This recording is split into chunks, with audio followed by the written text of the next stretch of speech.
আসসালামু আলাইকুম। Hello everyone, সবাই কেমন আছেন? আজকে আমি পেঁপে দিয়ে নতুন একটি রেসিপি বানাবো।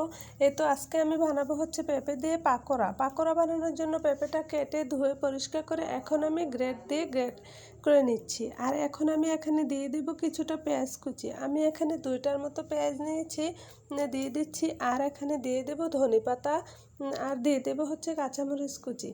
এই রেসিপিটা তো বাচ্চাদের জন্য খুবই ভালো।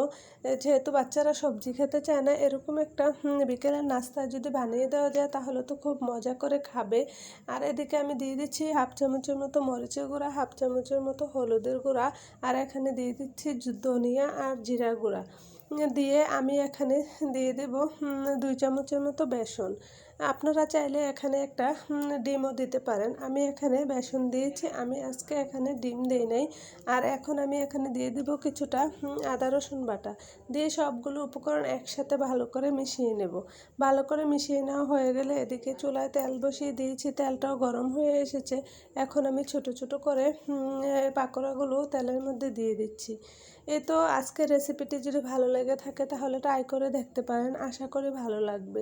আর যদি ইউটিউব থেকে দেখে থাকেন তাহলে সাবস্ক্রাইব করে নিতে পারেন, আর যদি ফেসবুক থেকে দেখে থাকেন তাহলে ফলো দিতে পারেন। আর যদি অলরেডি এই কাজটি করে থাকেন তাহলে আপনাদেরকে অসংখ্য ধন্যবাদ। আর প্লিজ একটা লাইক দিয়ে দেবেন, আপনাদের একটা লাইক আমাকে সামনের দিকে এগিয়ে যেতে সাহায্য করবে। এই তো আমার পাকোড়া হয়ে এসেছে। আসসালামু আলাইকুম, আল্লাহ হাফেজ।